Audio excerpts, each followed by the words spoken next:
300 বছরেরও বেশি সময় ধরে গুহার ভেতর ঘুমিয়েছিল একদল যুবক। কিন্তু তাদের শরীর কেন নষ্ট হয়নি? কেন সূর্যালোক তাদের স্পর্শ করেনি?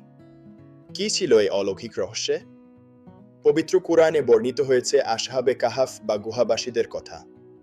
ঈমান রক্ষার জন্য এক জালিম রাজার হাত থেকে বাঁচতে তারা একটি গুহায় আশ্রয় নিয়েছিলেন। সেখানে মহান আল্লাহ তাদের এক গভীর ঘুমে আচ্ছন্ন করে দেন। বিজ্ঞানীরা অবাক হন এই ভেবে যে এত লম্বা সময়ে মানুষের শরীর পচে যাওয়ার কথা। কিন্তু কুরআনে বলা হয়েছে আল্লাহ তাদের পাশ পরিবর্তন করাতেন আঠারতে, যাতে তাদের শরীরের টিস্যুগুলো নষ্ট না হয়। এমনকি গুহার মুখটি এমন দিকে ছিল যে রোদের আলো সরাসরি তাদের গায়ে লাগতো না। হাজার বছর আগের এই ঘটনা আজও আমাদের স্মরণ করিয়ে দেয় যে আল্লাহ চাইলে সব অসম্ভবকে সম্ভব করতে পারেন। সুবহানাল্লাহ। আপনি কি আসহাবে কাহাফের গুহাটি এখন কোথায় আছে জানেন? কমেন্টে আমাদের জানান।